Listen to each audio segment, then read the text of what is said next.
Hi everyone, I'm Airier, and today we're going to look at the next episode of Star Wars for Warhammer 40K, Episode 18, A Blue Blade in the Dark by a fan with too much time. Now, if that thumbnail is anything to go by, we are finally getting to the librarian fight. And, dear God, every little thing has been built up for this, showing all the different levels of Psyker progressing from what an unrestrained, normal, trained, I'm going with Primera Psyker because I don't think they're actually called anything else on the tabletop, so I could be mistaken, to a trio of interconnected Psykers, I guess that's a chorus, and then all the way up to a demon host. Well, we didn't really see the demon host, but the Inquisitor who had psychic, I'm going with mastery there, and I'm hearing Lauren in my head even saying that, if you know what I mean. Nice, good taste. And just all of that aside, we've seen the buildup of power levels, and we're, if I'm not wrong, at this point right now where we get to see the payoff, and I am freaking excited, man.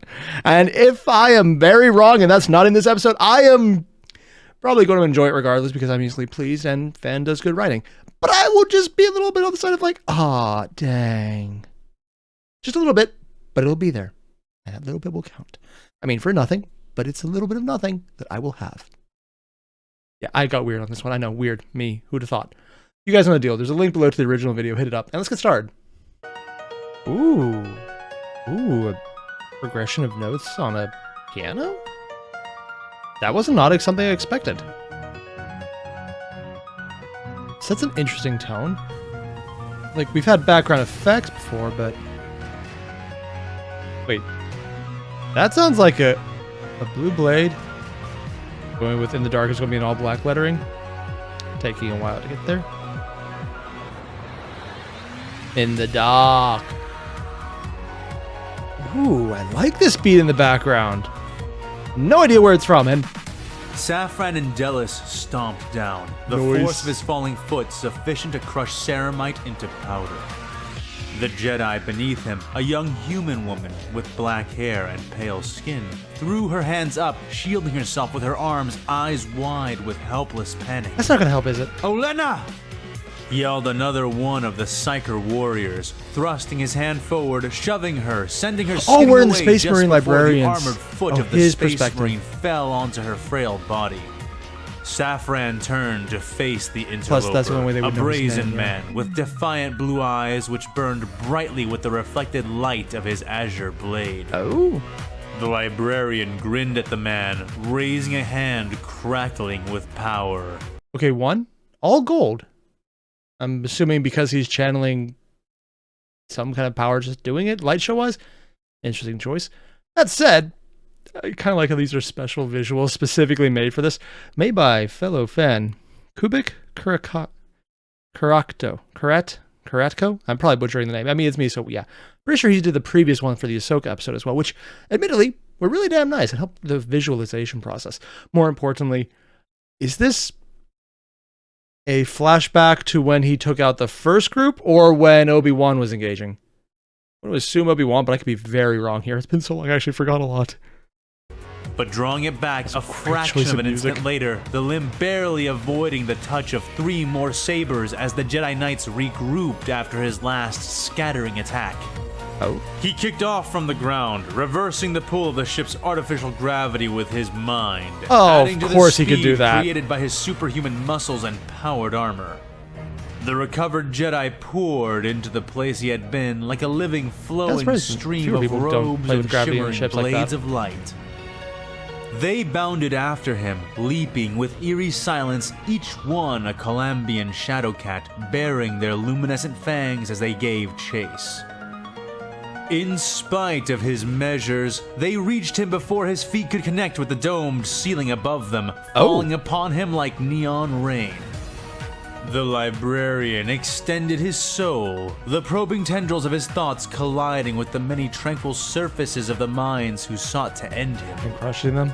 They were slow and weak, but given that, their attack was without flaw, and he was forced to act defensively. Oh! He swept his force stave out in a wide arc, invisible energy riding the blow and empowering it. Those he struck all managed to get their sabers between themselves and his ruinous staff, but none, not a one, managed to hold their skyborne positions. Instead, those hit were sent flying, hurtling in all directions from the sheer force of the blow. The Space Marine spun the staff back around in time to catch 3 more strikes on the haft of his weapon. Oh, dude. Okay, so one thing that I do need to mention right off the bat. This felt like it was going to be a curb stomp going in, and it does sound like it's going to go that way, but it's not nearly as one-sided as I expected. It's admittedly 1 versus 64 sided, so that's a bit of a thing there. But the fact that even though he is outclassing them, he's aware he's outclassing them, they're still more of a threat in the sense that he has to actually be defensive instead of doing what we saw previous encounters with Space Marine going as a giant pile of, I'm going to walk through everything and you're going to die. And or get captured, because if you don't see a body, I don't ever believe it. Yeah, so apparently we've found the point where 64 Jedi in an enclosed space forces them to be temporarily defensive. It's a very low bar. And honestly, that might be estimating a little too high on my end. But it does show that this is not so completely beyond reason, like if someone with the last pistol decided to assault the Emperor on the throne with the Custodes there. It's not that level of stupid. It's just really, really hard to win this level without plot, probably. Which, admittedly, concerning the Force, might actually be literally a thing. I don't know if that's canon or not. Or just fanon that's been kind of treated as normal. Pulsing a psychic scream into the warp around him. Some of the Jedi reeled in response as his feet connected with the thick, transparent dome of the ceiling. Grounded, he extended his hand and clenched his fist, releasing a rolling smite into the many Jedi who were milliseconds from falling upon multi-target him. smite? His bald gauntlet seemed to explode he's with standing crackling on the ceiling. power. Okay. Tendrils of warp lightning spiraling out from him, branching and splitting hundreds of times as it filled the air between he and his myriad foes. But of the many, many Jedi struck, only 3 burned, their screaming forms falling away towards the ground as the others caught the tendrils of warp energy on their lightsabers. Those lengths of light seeming to hum and harmonize with the warp itself. Saffron grit his teeth. Now that is interesting. I know that Jedi can do some crazy shit when they're in touch with the Force, and Sith can just force it to act that way. But I'm kind of wondering if he's saying that the blades are harmonizing with the Force is more of a they're channeling the Force through the lightsaber, or something about lightsaber construction just really works well as an unintentional Force weapon. We're how many episodes in and I just realized psychic reactive blades are called Force weapons in 40K.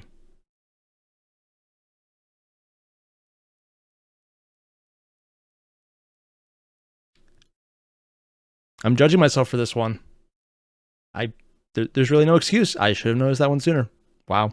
Wiping his staff at the knights and masters who attempted to land atop him, alien power swords leading the way. He thwarted all but 2, the others choosing to land somewhere further away, their own feet adhering to the ceiling much as he seemed to. The 2 sabers gravity's optional for everyone. Did not breach his holy armor, but rather reduced the glow and strength of the aura he had shrouded himself within. Oh, so the gold is the aura. golden glow diminished, and he punished the 2 offenders for their hubris. The first, a brown-haired woman with several dots on her head, he caught by the ankle as she tried to leap over him, kicking off from his chest after delivering her strike. Simultaneously, he struck at the second with his force staff.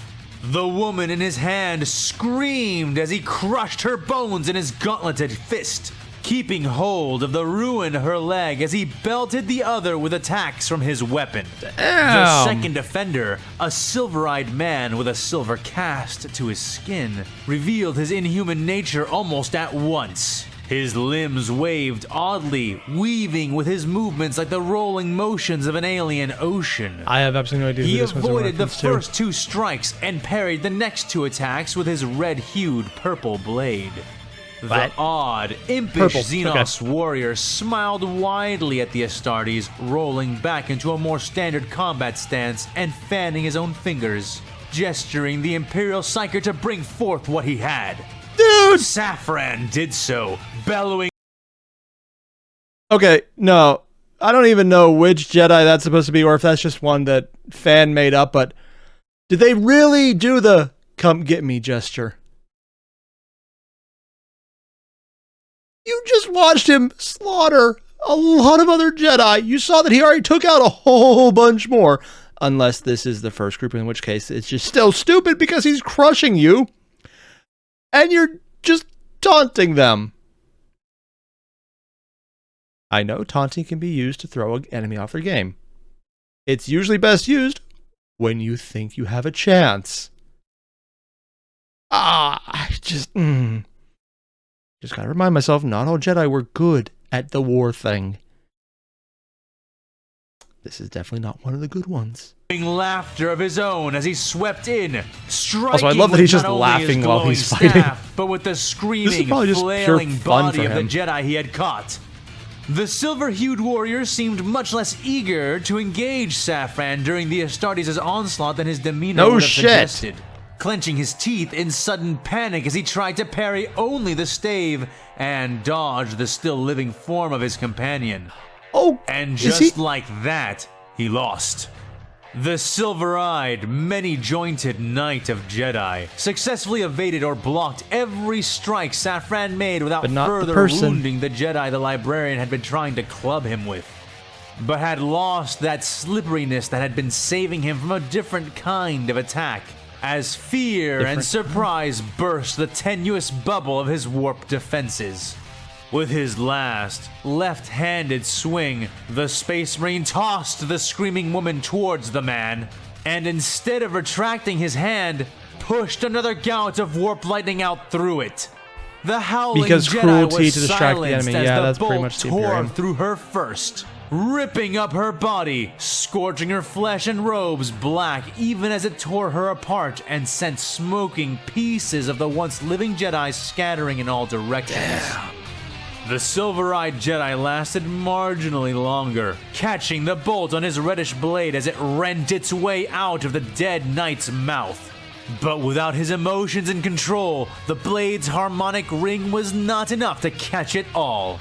The stream of lightning split and burst as it met his lightsaber, burning his hands and chest, causing what little focus the warrior had mustered to flee him. His saber exploded, and he was sent hurtling back on a horrific torrent of predatory energy. Yep. Saved, barely, from the same fate as the woman before him by the intervention of 3 other Jedi. 2 leapt into the path of the bolt, catching it on their own humming swords of light, while the 3rd caught the man, now falling, and kept him from colliding harshly with the ground. Safran smirked as he began to step back. It mattered not. He highly doubted that Xenos would survive those wounds. Honestly, Star Wars Medicine's pretty good. And their use of replacement organs is actually about on par with what 40K can do, although 40K decides to do them more grotesque and full body coffins more often than not. As opposed to Vader, who kind of kept a human shape. 40K doesn't always do that. If they get him out of there into some doctor, he probably could survive with not much of him left. The Jedi poured in from around him, moving in streams, leaping and spinning in apparent extravagance. But he knew. Sorry, this part actually amuses me because it's a very interesting take on Jedi at this time, but all the movement mechanics they take into effect, which look amazing, are just extravagant extra motions, specifically the word phrasing extravagant, but extras implied. I like that because during this time period, yes, it was. And this is one of the reasons that they tried to paper over this between moving from the prequels to the sequels, which were the original trilogy. But while the original reason was Lucas thought it looked cool, so they made it look cool, as if they have access to the Force that the new people wouldn't, so they were much more restrained in the new or the old stuff, while the new prequels, which now that I realize are over, I just realized how old the prequels were at this point, and I feel disturbed. But more importantly, Lucas had the prequels way more out there to show power. Yeah, they have all this control. We can do that. Cool stuff. And then there's little moments between episode 3 and 4, including, spoilers I'm going to get into, I think, Rebels section where Maul had a rematch with Obi-Wan, and he went into the over-the-top, crazy acrobatic stance, refrained, went into the very controlled, straightforward, cut-down stance that comes up in episode 4 on for lightsaber combat, showing that he's acknowledging the excess, oddly enough, that did kind of come up in a lot of Jedi styles, just cutting it down to the basis, and which is more or less what happened from there on out. And he's calling it out without even being aware of all of the stuff over top, just because he's absorbed how they're fighting is very much fancy. I'm sorry, this is one of those things, those little moments that make a lot of sense to show that idea of them really being smart. This is a really smart character description because in the heat of battle, when he's having fun and he's laughing and he's being absolutely brutal because he's from the Imperium, so that makes perfect sense, he's still pointing out tiny little things that are perfectly accurate to in-universe canon Star Wars, as well as to what fan is describing. This is good. This is really well done. The truth. They were using their Jedi precognition, waiting for an opening to appear, circling instead of driving in for fear of dedicating to a hopeless assault. He was as an ocean predator, surrounded by a shimmering shoal of desperate fish. Safran's smirk grew all the wider as he sent out his mind, as before, probing for the weakness he sought. This time, it was not long before he found one. A Jedi who felt fear. Without warning, he launched himself into the wall of bodies and blades, Force Stave leading the way. The Jedi bared their teeth against him, sabers flashing, and he caught them on his Force Stave, pulling on the warp to draw those strikes that would have gotten around his guard into the body of his weapon, jostling the Jedi horde as he shoved them away. Their varied bodies flew and spun, some landing back on the floor far below, and some falling back towards the ceiling they dueled on. Either way, they were no longer shielding his target, a single brown-eyed Jedi man. This is not a boss fight. This is you as a Dark Souls protagonist going back to the opening area after you've beat the game a couple times with all the weapons and just crushing everything. Oh my god. Saras, look out! Called another Jedi, a woman robed and veiled so heavily that only her face was exposed. Her warning came too late. Safran was upon him in the blink of an eye, swinging down with his stave with both hands. The Jedi raised his saber, legs too stiff to dodge, nerves too frayed to parry. He retained the sense to strengthen his arms and shoulders as he attempted to absorb the metal-shattering force of the librarian's strike, but had neglected his legs, expecting his wide and no one else was pulling him out with the athletic force either. Body to But bear again, that's the not weight of usually the how blow. they fought at this time. Instead, his shins shattered under him, and he roared out a scream of blood-bleaching pain, falling up into the air instead of collapsing beneath the haft of because he Safran's fucked weapon. around with the gravity, The focus which had bound him to the ceiling breaking along with his legs. Safran reared his stave back and went to swat the man, only for a blue blade to flash before his eyes, colliding with the stave as he swung and delaying its passage long enough for the struck master to fall safely past. The librarian glared as his eyes followed the blade back to its owner. As the man called Saras fell, legs flagging in the air painfully, keening the whole way down. Who just challenged him? He and the saber both were caught mid-descent by the same blonde man who had confounded him before. Saras was Okay, gonna be completely honest. I thought Obi-Wan was brown-haired, but I could be completely wrong because I'm literally pulling a blank on this for the Clone Wars. We're probably going to find out, but if it's him, I'm just missing the cues. Swiftly added to a growing line of wounded and dying Jedi who were being frantically tended by two others of their order. Safran decided they should tend no longer. As the other Jedi rushed towards him, blades of light cutting a path to the Space Marine, he leapt again, aiming for the line of the wounded.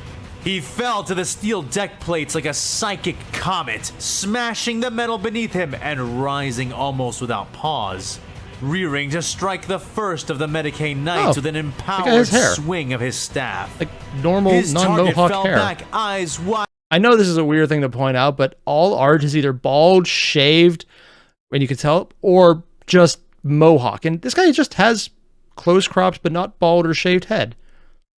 Yeah, that... kind of wish they did that more often. Looks pretty good. With fear, helpless before him, and lucky that stronger warriors were nearby. His blow was intercepted and halted by the blades of 3 nearby Jedi, their quivering sabers intersecting the haft of his force weapon. 3 sets of eyes glaring in determined defiance of him. The old man named Sin Draelig was to his left, his single green blade held in a dual defensive grip. His young female student stood to the Imperial Psyker's right, using 2 emerald shafts of light in place of 1 to help hold up the killing blow. And then there was the man directly beneath his staff, brazenly standing above and before Safran's intended target. Sky-colored eyes still blazing in the sparking, screeching light of his blue sword. The man used only 1 hand to hold up the Imperial's attack, arm trembling as he thrust his free fist into Safran's chest. 1 hand? God damn, that actually is impressive.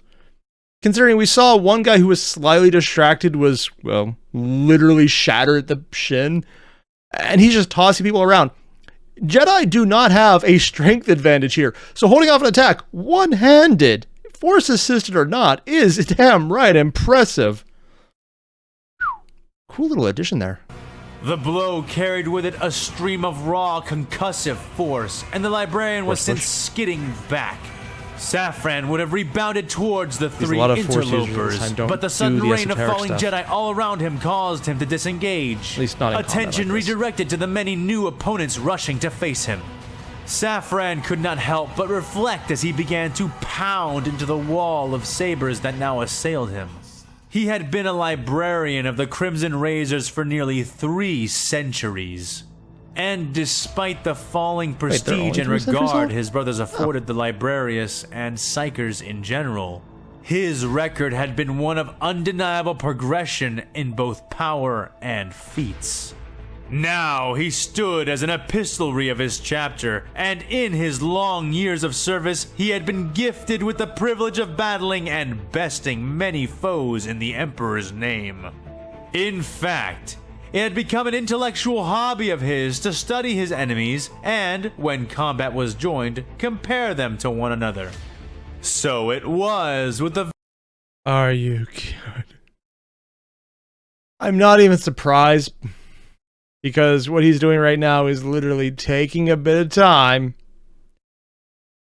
to internally, not even monologue, but catalog how these stack up to his other enemies. And we're probably going to get his estimation that they're not up to the level of some of his enemies, but they could actually hurt him if he did nothing.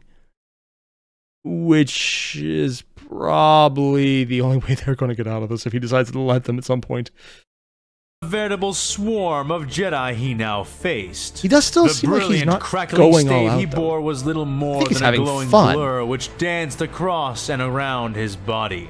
So many radiant blades attempted to fall upon him again and again, and it was not but his motion and the maneuvering of his weapon that kept him a step or 2 ahead of death's luminous reach. He's just having fun. Their numbers and the nature of their weapons made them challenging opponents, like Eldar in many ways. Their movements were quick, flowing, and martial. Their combat forms nearly artistic, causing them to dance and leap about like performers on a stage. Huh. Yeah, no, I mean, joking aside, that makes sense. It's acrobatics and speed over power and durability, which is literally how Jedi fight. Yeah, no, that makes sense. Huh. Yet, the Eldar wore Wraithbone battlesuits and dedicated their minds and souls to the varied arts of killing and war. Yeah. These Jedi wore nothing but robes, relying solely on the warp to augment their strength and speed. Had he been facing this many howling banshees, or this many Tyranid warriors, or even this many Kroot shapers, he would not have stood a chance, not without great use of his cunning. But the fact that he was even contending with this many of their number spoke to how unprepared they were for the kind of war he sought to bring them. And the best part is, that's exactly how Palpatine wanted it. They're just powerful enough to beat an enemy that he made just powerful enough that they would have to fight, but just weak enough that they didn't have to drastically change or improve. Because it was just enough. Literally, the only reason the things turn out this way is because he's playing both sides, which is... that's literally what Palpatine was doing. I wonder how things would have gone if he had gone to an earlier era where the Jedi were actually still a martial force and not this peacekeeping force radically changed within the last few years. To add to that, their strikes were fundamentally flawed. Most aimed at disarming or delimbing him in place of pursuing lethal blows. Of course they are. Some of the warriors before him seemed to not suffer from this handicap, but they were in the minority. It would have been infuriating, like fighting a foe who could not take you seriously, were it not backfiring so spectacularly. Slower, less determined, and less lethal. Back because the only Jedi. things they had left in their favor was their weaponization of the warp and the burning touch of their unique weapons. The varied aliens of the Jedi attempted to grab him, shove him, and bowl him over with the warp, and many times he did not require the use of his own powers to negate those effects. Because they're just not his strong suit enough, of tailored powered armor proving sufficient by one means or another to nullify all but the most hard-fought efforts. It makes sense, He had taken this to mean that their psyker arts were woefully underdeveloped. However, as the battle dragged on, he soon saw that this was not quite the case. Being an epistolary of his librarius, Safran knew his endurance was easily twice that of a typical librarian, and that he could project his psychic might in impressive, if specific, ways. What is he doing? Yet even he was feeling the use of his powers weighing on him, his exertions costing his body more and more with each deployment of the warp. Oh. That's actually something I didn't consider. I was thinking more of just the initial hitting force. But the one thing the Jedi are good at, and the one thing the Sith force, is that they can draw on the force to sustain them, so endurance is much less of an issue. Because they can do the healing while fighting, and there's all that other bullshit that's frankly kind of broken when you really think about it.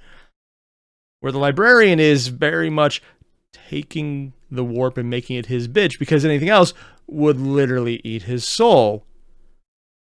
Frankly, if he just took a few days, maybe hours, to just recontextualize, to think, what would do this? And just try and go more in tune with it, because it's not nearly as dangerous here. He would probably be, oh god, an unshackled Space Marine librarian is terrifying. Considering we already saw an unshackled human psyker, and it was terrifying. On the other hand, with all the training and probably mental fortitude blocks, mind control, conditioning, take your pick of words, it's probably all accurate to some degree, and depending on who you're talking to. I don't think he probably could do that, because opening himself up to that much of the warp willingly would be suicide anywhere else. So I don't think he could probably do that without drastically changing things. Also, is that just two lightsabers stuck together?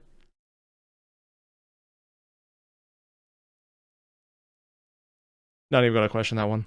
Aggravating this, when he reached out to crush the jumping and dodging forms of the Jedi, smiting them with bolts of power or some other psychic aggression, he found the Republic Psykers to be slippery, somehow sliding past the effects of his powers more often than not. His glowing body began to fade as sabers struck his few openings, forcing him to divert his power from the projection of might to the defense of his sacred armor. Again and again they harried him, issuing forth columns of pure force, which he resisted each time he could. but they're forcing him to expel his own energy, which is a lot. The ones attacking seemed no more drained for the effort they had put forward. Because they're not draining themselves, were not really. Weaker, but fundamentally different. Bellowing out a wordless challenge, Safran swung right, catching one of the leaping Jedi in mid-flight, breaking his ribs and sending the warrior hurtling away. So it's a battle of attrition where the other side doesn't have attrition. Sindralig. The elderly warrior leapt, spinning over the librarian to draw his attention away from the collapsed knight. As he passed overhead, he delivered a silken stroke to the Space Marine's head with his saber. First hit. The motion as gentle and smooth as the act of dragging a feather through the air. It was a master stroke, passing neither too quickly or too slowly. Ooh. Sorry, just that thing he did where he was like, too quickly or too slowly. And he actually modulated his voice to show how those would sound to get it across. It's a small thing, but I appreciate it because it just brings more of the actual dialogue into focus. I just like that. Also, I'm pretty sure that is the first solid hit they've had on him. Don't think it'll break the armor, but it'll definitely be more than nothing. Also, this isn't really a war of attrition, is it? This is a battle of overwhelming force that could best any of them, but limited time to do it. Because they're not going to get tired, and he will. So if he doesn't kill them all, it's basically a time gate attack on him, isn't it? At just the right moment to connect. Yet the blade never touched Safran or his armor. Never mind, guess it's not a hit. Skidding across a barrier of blinding light, an armor-mounted refraction field, which the armor is actually still functional. With a simple thought command. Sin grimaced, but remained serene as he landed, the Marine spinning to meet the Master with his staff. The other Jedi backed away somewhat, getting out of the Master's way as they reoriented their attacks to flank Safran while Sin engaged him directly. In response, the librarian drew in his power and sent out his thoughts, allowing his soul to temporarily permeate the metal of the floor panels around and behind him. When next he sensed the Jedi drive in for him, Safran opened his eyes wide, the blue rings there flashing golden as the metal suddenly became bright as the sun and splashed outward in a molten cascade. Oh, he set a trap. Most of the Jedi seemed to sense the danger before it occurred, retreating before the metal reached them. Not so with Seer Junda, whose aggression had overtaken her intuition. She screamed, robes catching fire as the splash washed over her. Yeah, that would hurt. Still crying out in rictus pain and thrashing wildly, Seer was pulled away by the others of her order and tended to by those among them who knew the healing arts. Meanwhile, Safran did battle with the old master. Knowing his technique had allowed him to isolate Dreylig for a few precious seconds, this guy might actually be older than the old master. Without cost. I have no idea how old Dreylig is. The refraction field generator in his armor was smoking, overloaded, as the Jedi Master before him took the half-second of distraction the technique had cost Safran to strike several more times. While the librarian had blocked 3 of the 5 strikes, the knight had managed to score 2 more blows, driving the epistolary's sacred shield into rest once more. The act frustrated the Astartes. This man was far more skilled than the majority of warriors around him. Yep. And so he gave the Jedi his full focus as he drove in. This has to be the first group and not Obi-Wan's group because, frankly, I would be very surprised if they hadn't mentioned it at this point. So we know how it's going to end in that case. But he's getting a workout out of this, although it seems like it's not as much as you'd expect. In with his staff. Or is he just having fun with Despite being dressed in nothing more than robes and armed with little more than a sword and the warp, the man comported himself well. But not well enough. For Dreylig soon found himself facing an overwhelming force he could not counter. The librarian's strength was brutal, mechanical, and anything less than a perfect parry, a perfect deflection, would lead to disaster. Sin found himself challenged like never before. Ironically, the forced aspect of perfect parries and counters, literally what the force is good for in this case, having the perfect move. Keeping up with it, that's on everyone else. Yet his saber was not found wanting, each parry meeting the force stave with just the right amount of might. Sliding past with the perfect amount of speed. But as he focused on the stave of the Marine, remembering the lessons of Darth Maul and his saber staff, the Jedi Master would neglect the Marine's actual hands, a mistake which cost him the battle. He locked Safran's weapon perfectly, catching it such that to shift it away would allow the Jedi a killing blow, only to suddenly feel the Marine's free armored fist driving into his stomach with the force of a speeder bike. Despite the defensive sheath of the Force which coated the man, flesh bruised, organs bled, bones shattered, and the Jedi Master was sent breathless from his feet and into the air. But Safran did not pause to savor his victory, and before the wind had been driven out of the Jedi's lungs, the librarian had already wheeled around, now striking at the head of a Rodian, a would-be hero attempting to avenge the Master's defeat. The blow was only somewhat softened by the intercession of a blue lightsaber, aid from a fellow knight who leapt between them. The blonde man yet again. Unconscious instead of dead, the Jedi he struck fell away and fell out of Safran's thoughts, the Marine already turning and jumping into the air to avoid a flurry of multicolored blades. Blonde man Obi-Wan, and this is the second group or not? He roared, slapping his staff down as he spun above them, and being countered as 3 more swords of light rose to catch his weapon. The Space Marine pressed against them, using the Jedi to support his weight as he hefted himself over the warriors who had encircled him. With a heave, he pushed himself away before stomping down, his mind pushing as he issued forth a shockwave of broad, wall-like force which left none standing within 8 feet of him, slippery or not. His preternatural eyes swept the assembled Jedi and spotted a flaw, their weakest link, who had collided with a steel pillar and staggered forward, dazed and clutching his bald head. Safran extended his hand towards the man, making a claw and slashing the air, tearing rents in the fabric of space-time, and allowing ruinous energy to pour forth as writhing bolts of living lightning. The Jedi brought up his saber staff, yellow blades catching 4 of the 5 bolts as he spun his weapon like the rotors of a heli-flyer. The final bolt caught his left arm, causing the Jedi to cry out in obvious and abject pain. Though, to his credit, he did not drop his guard or die, even as half the mass of his struck limb came away as bloody ash. Safran clenched his teeth in frustration, readying another volley to finish the Jedi. So I do like this, how he's showing more emotion now. Not the initial emotion of just laughing during the actual battle, but frustration that they're not going down. He's getting a lot of the easy kills, but it almost seems like he's winnowing out those who aren't quite up to the level yet, which is probably a lot. Again, Palpatine had the Jedi at this point exactly where he wanted them. Ready to be slaughtered. But was forced to relinquish his pursuit when another warrior rebounded from the librarian's shockwave, rushing in to meet him. The man held 2 sabers at once, and was one of the Jedi who did not suffer from their weakness of compassion. Each strike this warrior made was fully intended to kill the Imperial, not maim him. Don't think it'll work. Your madness ends now! The Master bellowed, whirling like a death cult assassin. The Crimson Razor's epistolary focused, intent on not allowing the same mistake as before to foul his technique.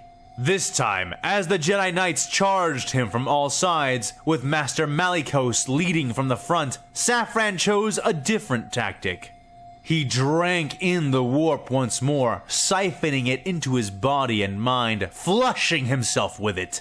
And now he's doing what the Jedi are doing, sustaining himself with this energy. Oh, I said it would be days. Apparently it was just that matter of doing it. I honestly thought he wouldn't be able to think to do that willingly to himself.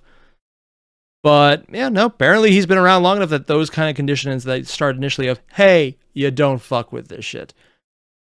I have no idea how it's always implemented. I've heard some people say some way, but apparently he's able to do a lot more with. Granted, a lot of the conditioning is more the demon aspect, so I guess that would make this easier because of that. His already prodigious strength and speed increased to absurd levels, something he displayed as the Jedi all closed in. The Astartes Psyker became a blur of motion, the immaterium spilling out from him and violating the very laws of reality itself.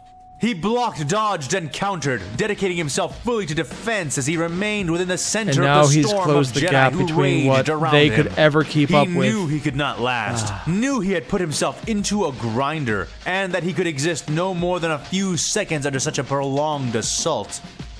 But he only needed a few seconds. Oh? Catching one of Malicos' sabers on his staff, he slid the blade of light down along the weapon and into the path of another Jedi.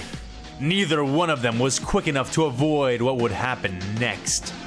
Jedi Knight Travis screamed, his arm coming away in a jagged cut as Master Malicos' lightsaber was maneuvered into him.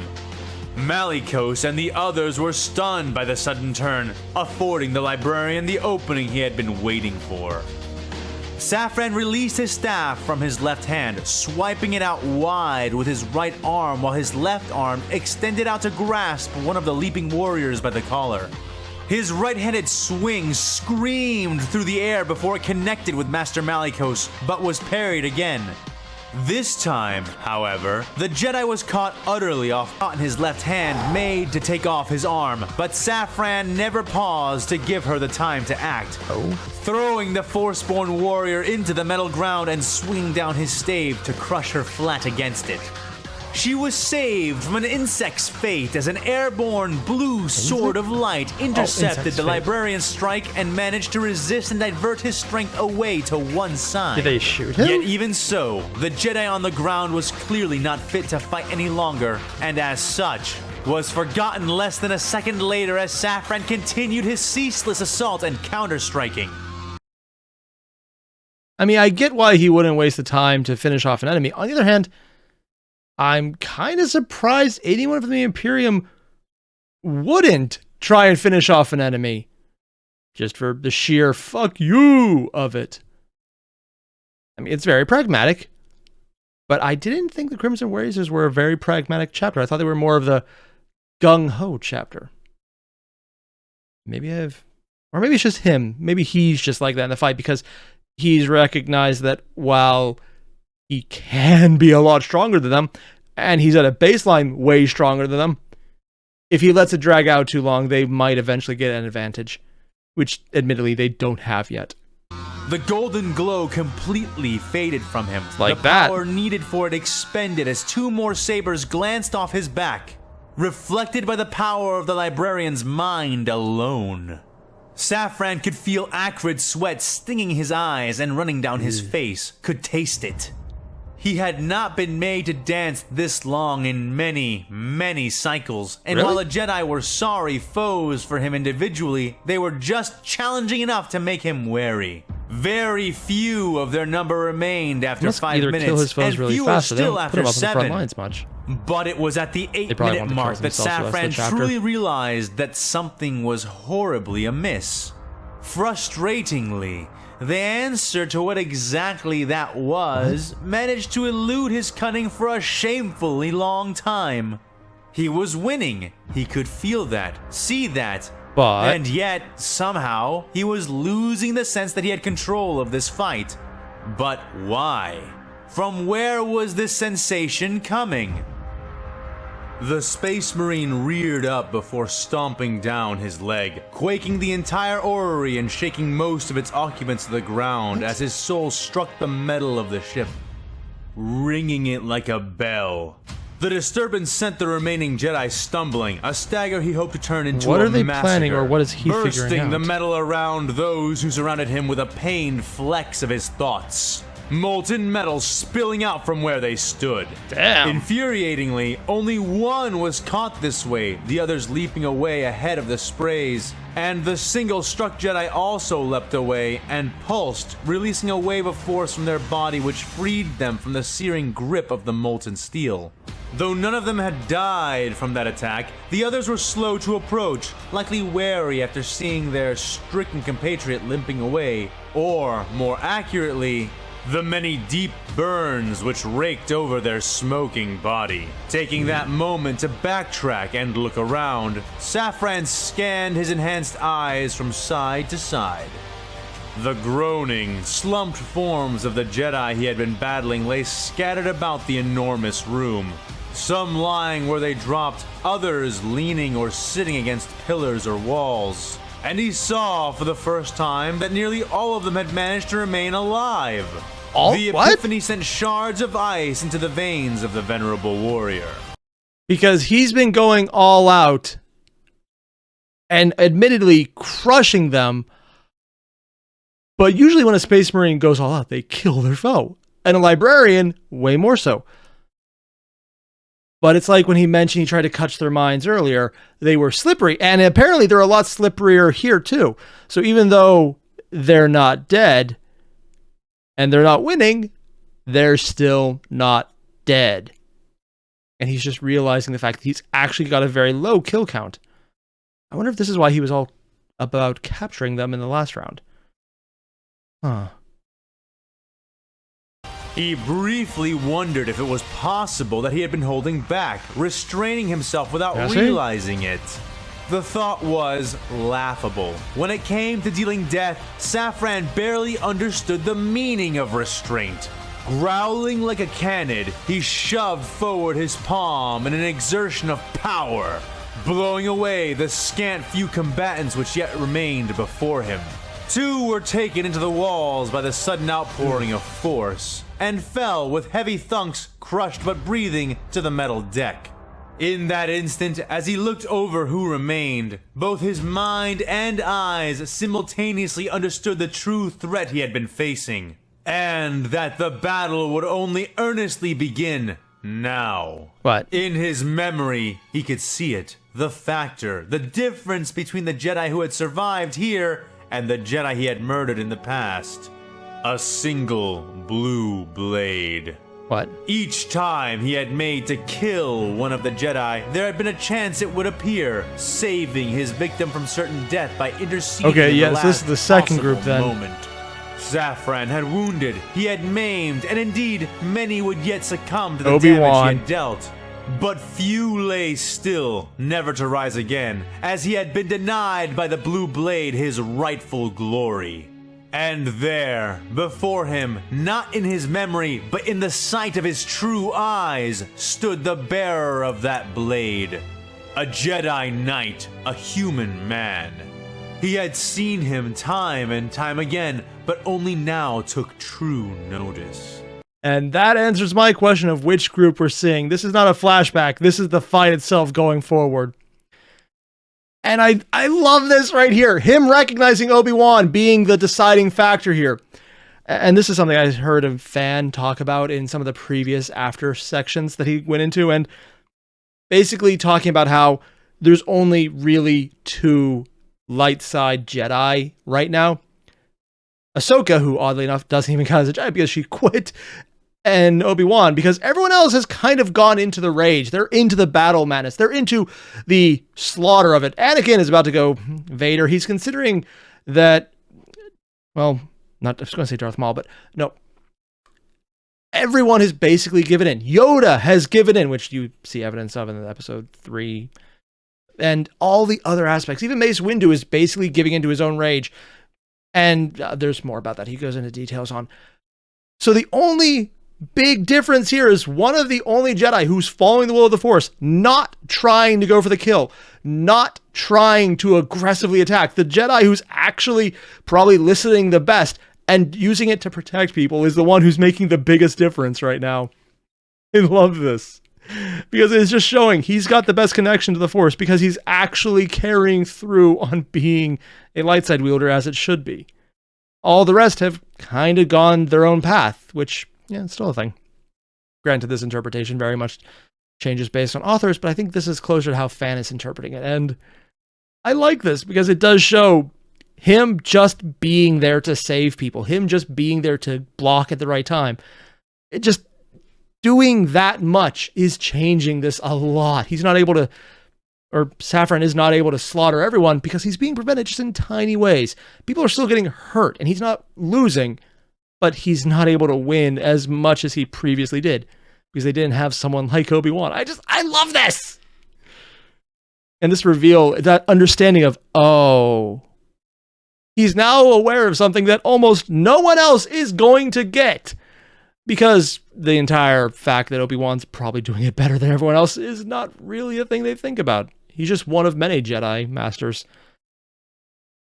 But it just... Well done, fan. Well done on the reveal. The Jedi looked grim, yet not unkind. His azure eyes were fierce, but his posture remained defensive. And unlike most of his kin, he wore armor and a soldier's determination. Yep. Despite having intercepted many of Safran's own blows, he had never chosen to engage the Astartes himself earnestly. He had, the librarian realized, been allowing the knights around him to wear their opponent down, while he busied himself with denying Safran the death he sought to unleash on them. The old Marine felt himself almost blush. What an oversight. The last pack of Psyker warriors had contained nothing like this man. And so Safran had failed to truly see him. To be fair, you're not going to run into anything like him. The jibes he would receive from the Marines of the Skywatch, should he ever be unlucky enough to encounter any who knew of this, would be never-ending. However, this was now at an end, something Safran made known to the man as the massive librarian oriented his stance in the Jedi's direction.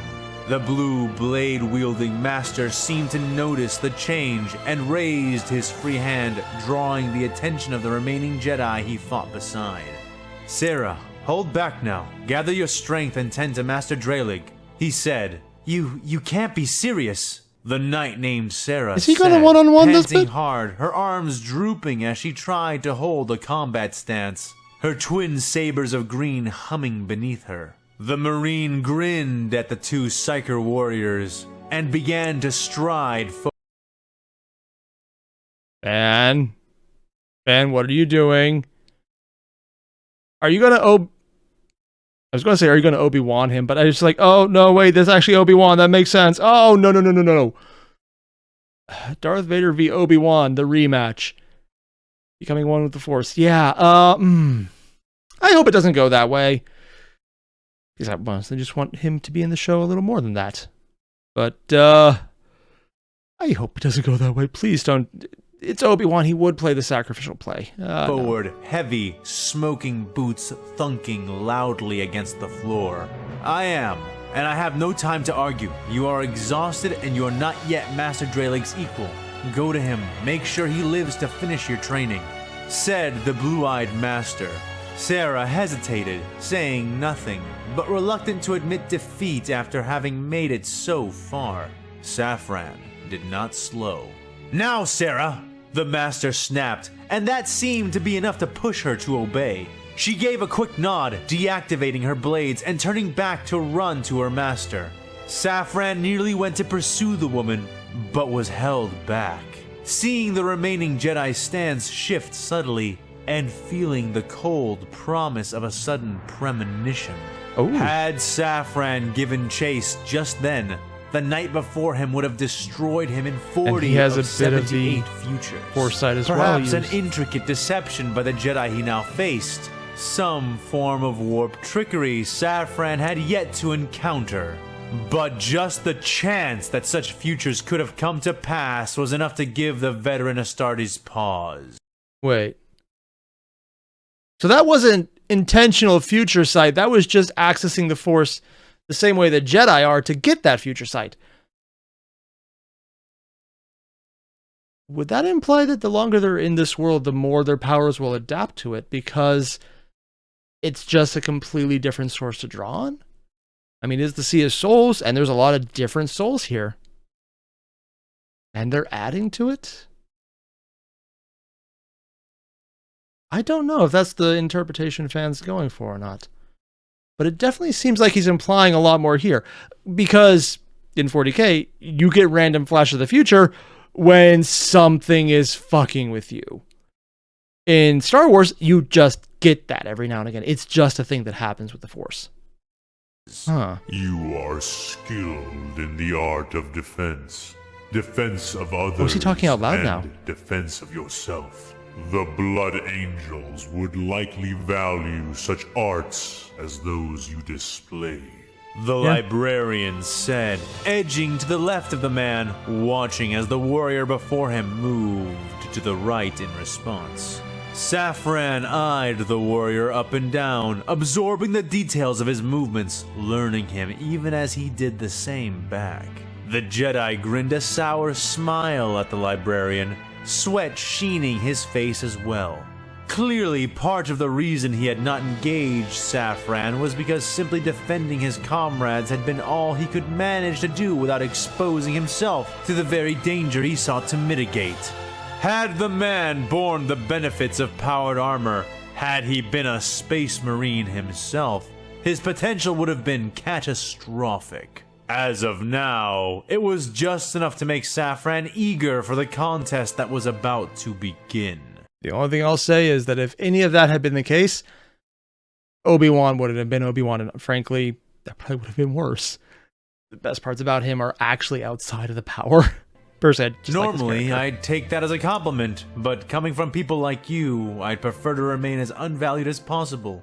No offense, the Jedi said in response to the Imperial, spinning his blade up and over his head, his offhand aimed towards Saffron, 2 fingers extended. That is a pity, Jedi. You are human.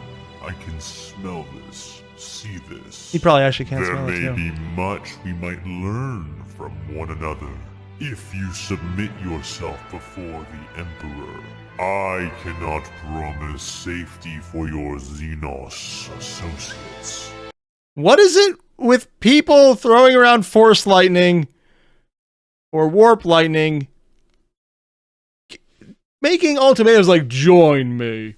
Why is that always a thing? He's going full Palpatine on this. And I'm very much saying that because, well, honestly, I love the art they chose for him. Like the smile, the laughter, the insanity, the bloody hand, and this Force stave, which honestly, goddamn, that is a very pretty stave.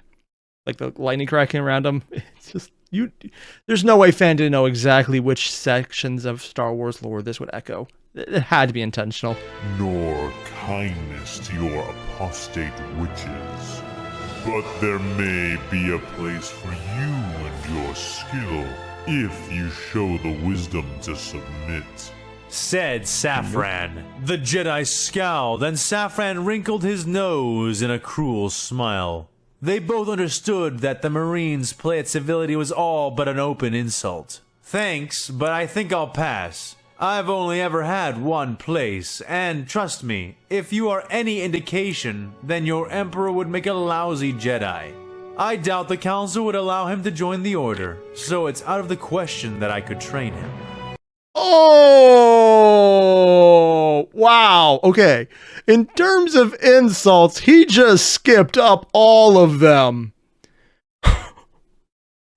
Oh, wow. The reason this is probably going to have some effect isn't because it's the insult to the Emperor.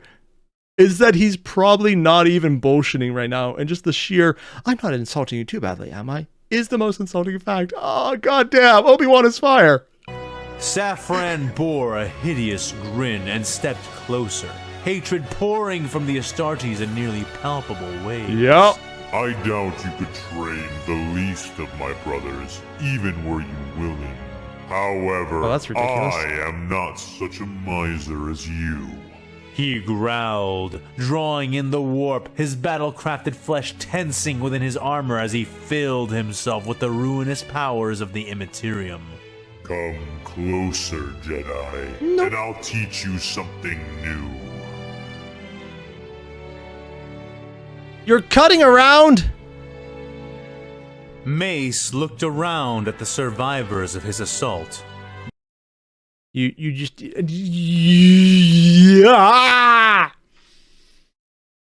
Did you actually... Oh, you son of a...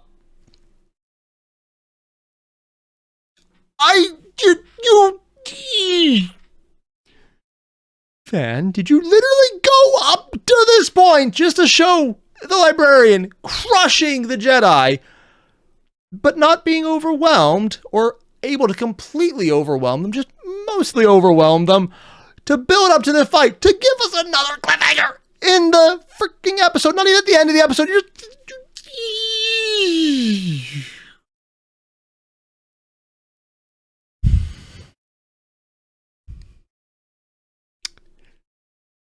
oh. Jedi lay about him, their bodies mingled with those of the choir they had come to silence, and their ample guards. Oh. Most of his order yet lived, but those who remained had suffered terribly at the hands of the Imperials.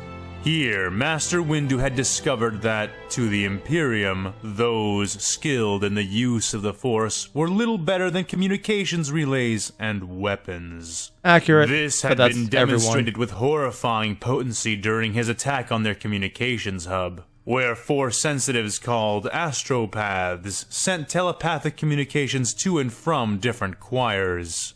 The astropaths of the Imperium had not been civilians or non-combatants, however, and the moment Mace and his warriors entered the room, they turned their wretched minds upon the Jedi, confounding them, invading their souls, and sickening their thoughts, making them vulnerable to the average soldiers who had been ready and waiting to defend their astropaths. While the battle had not been a slaughter, he could now count the Jedi who could continue to fight with him on one hand. The rest were either too wounded, needed to help the wounded, or were simply mentally shattered by the odd, thought-rending techniques used by the choir's most powerful members. The sight of their gibbering lips, pale faces, and trembling eyes still haunted the Master, and would haunt him for as long as he lived. Beneath his boot, the last of the insane Imperial Force users breathed his last wretched breath, finally going still and remaining that way. The wounded helped each other up, limping and staggering their way back towards their dropships, evacuating to await rescue by the Republic, or for the Imperial ship to fall properly into their hands. The sight was equal parts humbling and infuriating. Windu had long considered the Sith to be the only possible competitors with the Jedi when it came to their use, knowledge, and power with the Force. But how certainly could he assert that now, after all of this? This new faction was not only a powerful martial threat, but a metaphysical menace as well. I can get the martial threat, but metaphysical menace? Because they're using the Force in ways that he finds repugnant because of the overwhelming psychic. You know, I was saying psychic in the sense that it's a mental attack, but I just realized psychic, warp. Meanings and words get weird when you cross them across these specific choices. Oh my god. But yeah, it's kind of funny because that does imply he doesn't know about all the other little hidden factions here. I always wonder about that because some of the upper masters and Windu, because I'm pretty sure at this point he was being trained to replace Yoda. I've heard that. I'm not sure if that's true, but honestly, I've never bothered to check it out for some reason. I was always kind of wondering, did they actually not know about this? Apparently, according to fan, at least, Windu didn't. Huh. Because there were apparently a lot of background Sith. He felt a hand come to rest on his shoulder and looked maybe back, they just weren't seeing what remained of his strike force. Jedi Master Depa Billaba met his eyes, that her is the name. still serene gaze only slightly tainted by the thin light rings of red and orange which circled the very edges of her eyes. Like the embers closing around a burning leaf, subtle but still there. He did not doubt that he had the same look in his own eyes, if not worse, for he and she had used Vapad this day. Oh, okay, that's why, because Sith are always shown by the physical change to the eye, and they're showing a bit of corruption on themselves. Okay. Yeah, I actually forgot about that detail. And used it excessively to survive. Though physically unharmed, they were both spiritually drained.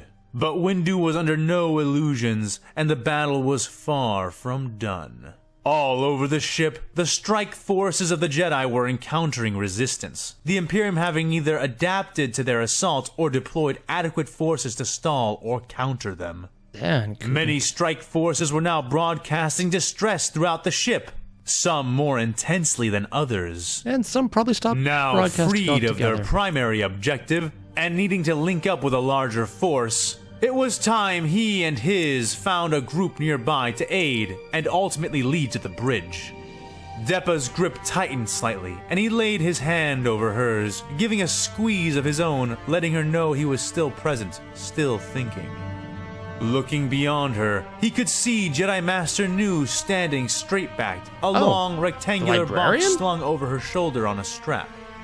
Behind her approached the lumbering form of Master Tapal, and nearby, Master Ali stood up from where she had been tending to a fallen knight. Including himself, that left just the 5 of them ready to move on. "We must keep moving, Master Windu," said Jaro Tapal, the Lasat's muscles rippling under his armor, the predator within him having been awakened and working since the battle had been joined. "Yes, to the bridge," Deppa said, withdrawing her hand from Mace's, her other hand gripping her still lit lightsaber all the more tightly. Here's the thing, I'm pretty sure Fan isn't making up any of these characters, so these are all just masters that I do not know anything about. And further reminding me that apparently, even though I've been a Star Wars fan for way longer, I think I know more about 40K than I do Star Wars, and this is just kind of hitting me in the feels right now, because specifically the feeling of, really? What the fuck, me? Yes, apparently that's a feeling now. "Unwise," said Master Nu. The elderly woman kept her face stern yet impassive as she continued. I mean, she made it through that gauntlet already. Depleted. Going straight to the bridge would leave us at a severe disadvantage, especially considering that their defense of that location should be about equal to their defense of this one, she said. Deppa grit her teeth. I mean, ironically, the easiest place to take down would probably be the engine room because, in all likelihood, there's always a chance they don't know where the engine room is. Yep. No, this seems to be like a well-run ship by a Space Marine Command, so they probably know.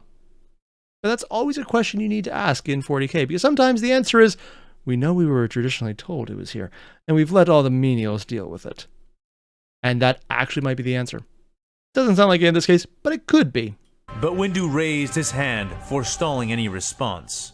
"Master Jocasta Nu is correct," he said. "Let us rendezvous with another strike force, a potent one. Then we can take the bridge in one push." Who else is left that's Deppa potent? frowned at first, but smiled at the idea of taking the enemy's command position in one violent strike. Though Mace empathized, he could still not help but worry. Deppa, all of them in fact, had seen too many Jedi be broken to not be affected by it. They were all coping in their own way, many Jedi resorting to liberal flash burning of their memories. But even among them all, he and Master Balaba were at special risk. He hoped she remembered that as they moved forward. "Very well, I believe we were relatively close to Master Kenobi's strike force," said Master Ali. "They will do nicely. Well done. Let us contact him and set up a meet," said Master Windu, closing his eyes, turning within himself and then without. They all paused with him, reaching out with their minds and seeking Obi-Wan and his group.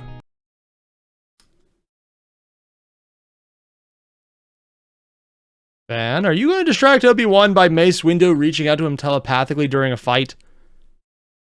That would be a real dick way to end that fight. I hope it doesn't go that way. What they sensed a moment later shocked them all. Those lightsabers which had not been ignited now sprang to life, and the masters opened their eyes. "What do we do?" asked Master Ali. "Fight?"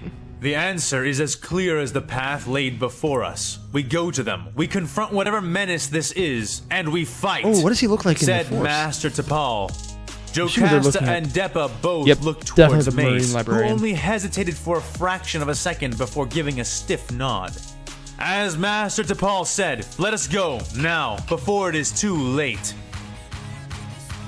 So unless I'm wrong, what just happened is Fan pulled us out of the fight, going into the one-on-one so he can set up how things are going to come in to adjust the fight later. He's creating the Deus Ex Machina event without just dropping it on us, which, that works. I kind of actually wish that had happened prior, and then we'd flash forward to the entire fight, so when they interrupt, it wouldn't break the flow as much. But that's just because I want to see what happens, man!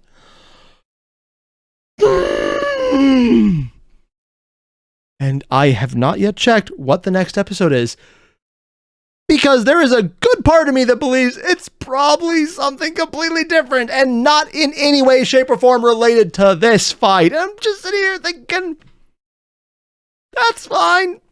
And honestly, it will be, because I'll enjoy it when we get there. And everything else in the way is going to be awesome as well, because Fan has done that so far, but just at the same time, man.